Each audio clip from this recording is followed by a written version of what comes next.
É chegado o dia de perdoar e pedir perdão à sua mãe. A pastora nos conta que sua mãe ficou muito doente e com síndrome do pânico. Se inscreva no canal, deixe o like e compartilhe para mais Dessa vídeos. atitude dela. Fui para casa, chorei muito. Uhum. Descrevo o choro daquele dia como o choro de Ana da Bíblia, que chorou com alma. Lembrei de como ela chamava o meu filho Felipe, com 4 anos, de maconheiro, de nego preto. Nunca minha mãe pegou um filho meu no colo. Mas a minha irmã Delisete, os filhos dela, são todos loiros de olhos azuis. Eles, sim, eu via ela pegar, beijar, abraçar. Mas os meus filhos não, porque são moreninhos. E ela profetizava na vida da Flávia que a Flávia era sapatão. E na vida do meu filho, criança. Ela não tinha direito. Depois de muito tempo, eu fui trabalhar para que Deus me ajudasse a perdoar sem pedir perdão. Foi possível? Sim. É? Como a senhora fez? Ela adoeceu, ficou com Alzheimer e câncer nos ossos. Ela teve uma doença nos ossos muito grave. E morava umas 3 casas depois da minha, na mesma rua. Eu nunca tive amor, nem coragem, nem compaixão de ir lá ajudar a trocar uma fralda. Nunca quis. Para mim, era nada e ninguém. Sentimento seco, frio. Mas eu não tinha culpa, ele foi gerado. Eu não tinha entendimento. Se eu tivesse entendimento, eu pediria ajuda de Deus para me blindar daquele sentimento. Porque não é um sentimento fácil de carregar. É um sentimento muito covarde. Você não é feliz. E pesa, é um sentimento que pesa. Sim, você não tem felicidade, você não tem alegria. E eu comecei a trabalhar em cima disso. Deus me ajuda, Deus me ajuda. Isso que eu vou falar aqui, como ser humano, eu me arrependo muito, muito de coração, mesmo ela descansando no Senhor hoje. Ela tinha medo, ficou com síndrome do pânico, tinha medo de ficar sozinha, e minha irmã tinha ido resolver umas coisas e anoiteceu, minha irmã não chegou. E eu sabia que ela estava sozinha, mas não ia lá por frieza mesmo, falta de amor, falta de compaixão.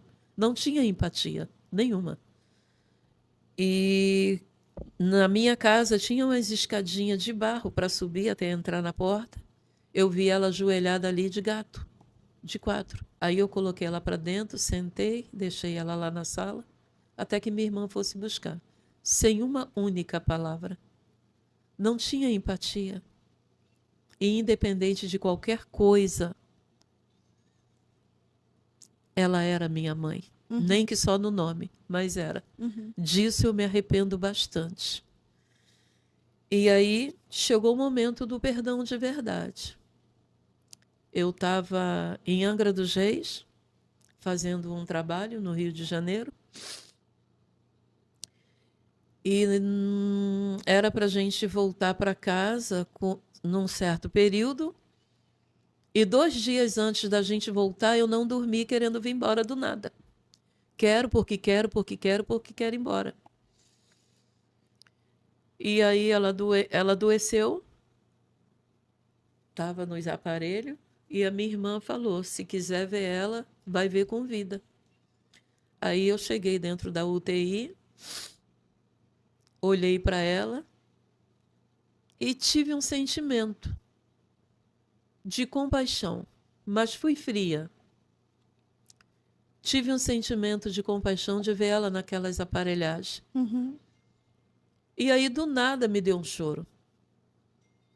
A gente sabe que só o Espírito Santo de Deus promove esse choro para esses momentos. Se eu não tivesse pedido perdão para ela ali, ou não tivesse ido, talvez hoje eu não teria um pingo de moral de estar aqui hoje sentada para falar de cura emocional, psicológica e sentimental. Eu cheguei perto da cama dela, chamei pela 2ª vez de mãe. Esse foi o último perdão, último pedido.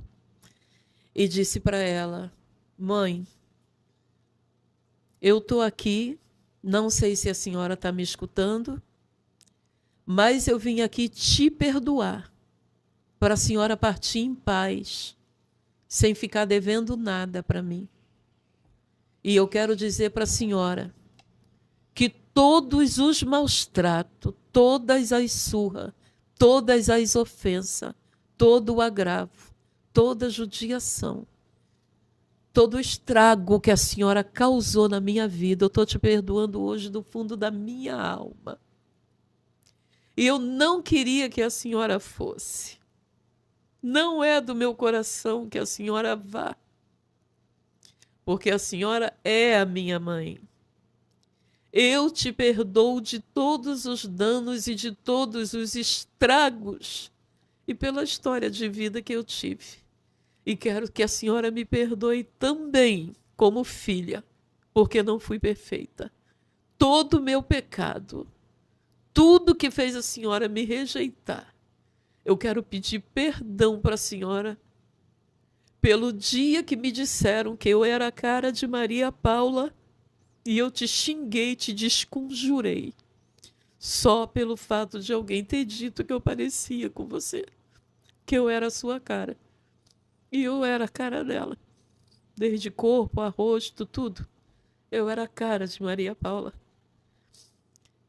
E eu passei a mão na mão dela e falei com ela: se a senhora estiver me ouvindo, mesmo que distante daqui, e se a senhora me perdoar, como eu estou aceitando o teu perdão sem a senhora precisar abrir a boca, a senhora aperta minha mão.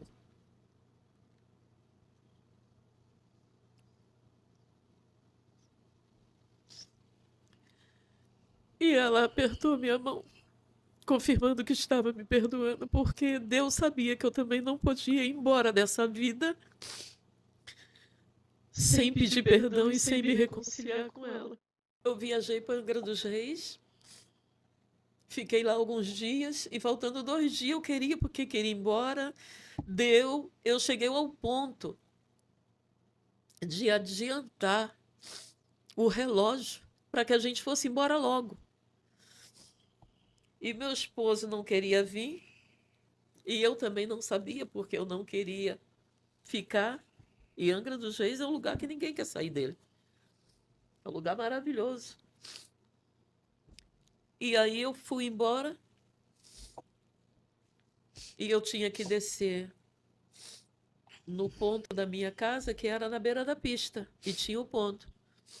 Quando eu cheguei, a minha cunhada Ruth veio correndo e falou: pega o próximo ônibus e vai para Belford Roxo, porque a tua mãe está sendo velada lá. Aí eu entendi que Deus estava me incomodando para mim não perder o último momento e ver ela pela última vez. Corri para Belford Roxo e estava ela lá deitadinha, morta.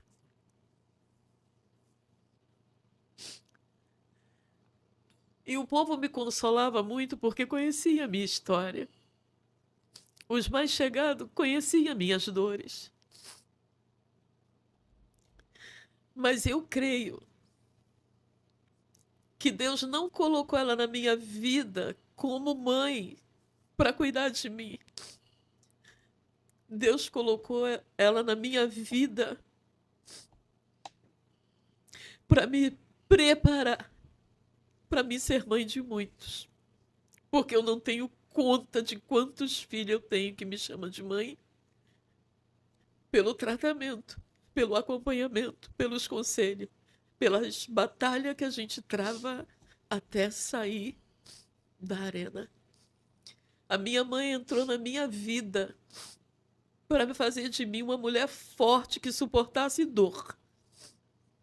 Porque eu suportei muita dor pelo que a minha mãe fez comigo e pelo que ela falava para mim. Época de Natal e Ano Novo eram as piores épocas para mim. Só os veteranos acima de 60 vão entender isso. Tinha um boneco para Pedro.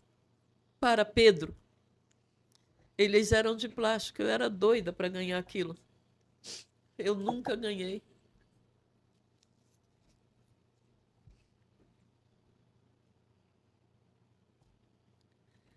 Eu era doida para ganhar um bolo de aniversário. Nunca ganhei. Mas depois de ter aceitado a Cristo, eu comecei a fazer um chá missionário. Era conhecido como chá da pastora Néia. Essa é uma outra virada, né? Só vou falar só isso, só porque é coisa agora de 3, 4, 5 anos atrás. E teve um desses chá que caiu dia 31, sábado, dia do meu aniversário. Eu ganhei 5 bolos lindos de aniversário. Porque a gente serve um Deus que muda história. Glória a Deus. Ele muda história. Então foi assim que eu me converti. Foi assim que minha mãe rejeitou o penúltimo perdão que eu pedi. E foi assim que a nossa história acabou.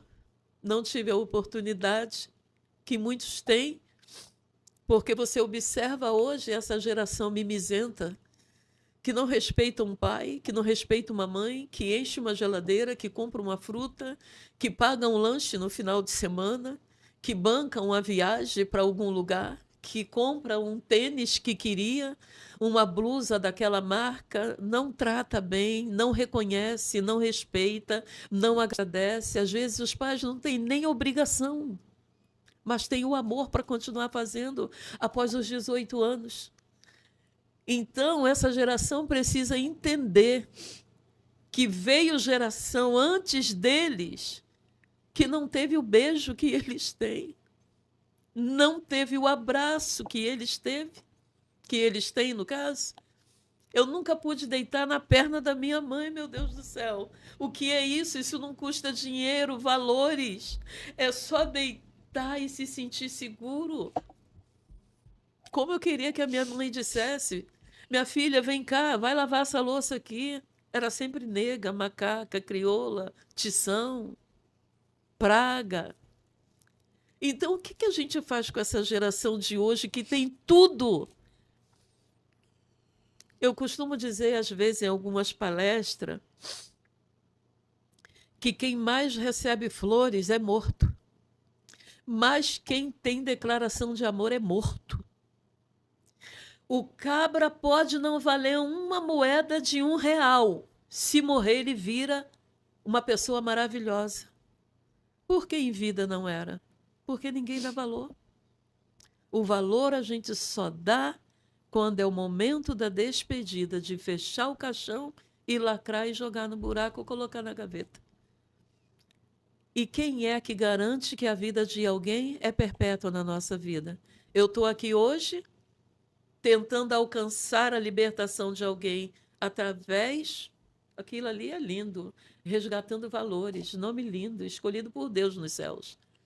Estou aqui, eu posso não chegar em casa. Você pode receber a notícia: olha, aquela pastora que foi gravar com você sofreu um acidente e descansou.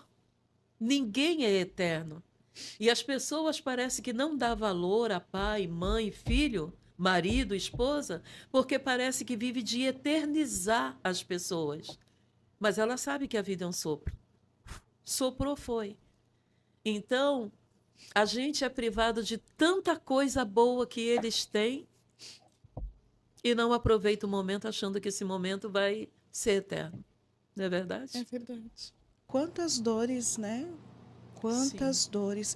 Mas como a senhora fez depois agora em Terra-mãe, né? A sua cunhada avisa, a senhora vai até lá, chora, porque no fundo, lá na tua alma, existia assim esse sentimento de mãe, mas ela foi embora. A senhora enterra a mãe. Como que fica a sua vida daqui para frente? Talvez a senhora não sentiu muita falta, porque a senhora não tinha muito. Mas qual era a sensação que a senhora teve? Como que foi o seu andar daqui para frente? Seu pai também, como ele ficou? Eu gostaria de falar assim: nós precisamos entender que até a volta de Cristo, os problemas não cessarão. Uhum. Teremos desafios novos até Ele nos chamar. Sim. E a perda da minha mãe, ela não foi uma perda exatamente. Porque eu perdi a minha mãe quando eu entendi que ela não me quis. Quando a senhora tinha 10 anos de idade. Por aí, 10 anos de idade, eu já entendia Isso. algo diferente. Então, não foi bem uma perda. Tanto é que, no enterro dela, eu dei uma crise de choro tão intensa, tão de alma, que eu preocupei alguns amigos que chegaram perto de mim, calma e tal. Eles só não entenderam que eu não estava chorando pela perda. Eu estava chorando porque eu estava em luta, em batalha interna, lembrando de tudo que ela tinha me feito e falado. Estava existindo uma guerra dentro da senhora. Uma batalha dentro de mim. Coisas de muitos anos começou a vir ali. Porque não é fácil passar e viver o que se viveu até a idade de adulta, você pedir perdão e de coração, Sim. e o diabo depois te confrontar. E existe um subconsciente que fica arquivado ali. Foi uma batalha muito grande que eu vivi naquele momento. Mas ali, quando saí dali, eu consegui entender muita coisa que eu não entendia. E Deus, é por isso que eu falo, gente, Deus complica, descomplica e depois explica porque complicou. Aleluia! Eu entendi tanta coisa após a morte da minha mãe. Eu consegui sentir pena da minha mãe quando eu tive a oportunidade de conhecer algumas coisas da história dela. Quando eu vou ministrar em algumas igrejas, eu falo isso peitando a igreja no mundo espiritual e no nome de Jesus. Respeita a história de cada mulher que entra por essa porta. Ah, fulano é complicado, vai saber por quê. Tem um motivo. Ah, fulano é tribulado, vai saber por quê. Ah, fulano é mal amado, é grosso, é estúpido. Conheça a história de vida dessa pessoa e abrace. Porque Deus não veio para ação, ele veio para doente. Isso. Então eu comecei a entender, eu soube que a minha mãe foi criada na roça, debaixo de cabo de enxada se não fizesse as coisas direito. Eu, quando criança, via minha mãe tomar soco na boca de sangrar do meu pai. Mas eu era criança. Eu era criança. Então, quando eu era criança, eu entendi aquilo de um jeito e depois de adulta de outro. Depois que casei, apanhei, me tornei mulher. Hoje eu conheço as dores que minha mãe tinha. Sim. E consigo entender que Deus, no meio de 8 filhos, ele escolheu exatamente a mim para ser uma base espiritual para minha família, porque foi isso que eu me tornei depois para todos. A base espiritual da Neinha, está passando por isso, chama Neinha, aconteceu aquilo, chama Neinha para orar, chama Neinha para... Tudo chama Neinha. Então eu pude entender, eu queria entender isso com ela em vida. Mas quem escreveu a minha história foi Deus. Deus não permitiu. Não permitiu. Eu não lamento por Deus não ter permitido, sim. mas eu lamento por não ter sido desse jeito. Porque eu não posso questionar o jeito que Deus escolheu para escrever. Mas eu gostaria de ter tido essa oportunidade. Talvez Deus não escreveu do jeito que eu gostaria, porque talvez ele viu que não haveria diferença. Eu entender, eu compreender e me frustrar mais ainda. Não estava madura também para assimilar aquela situação. Exatamente. E pontuar aonde é Deus e até mesmo aonde é o inimigo usando a pessoa. Exatamente. Meu Deus. Eu segui minha vida, fui amadurecendo, fui crescendo. Eu aprendi muito nesse percurso de processo emocional, psicológico e sentimental em relação à minha mãe. Eu virei uma leoa para não deixar ninguém tocar nos meus filhos como eu fui tocada. Eu levei um tapa na cara com 9 anos de idade de uma mulher de filhas com a minha idade. E eu cheguei em casa chorando e eu escutei a minha mãe falar, bem feito,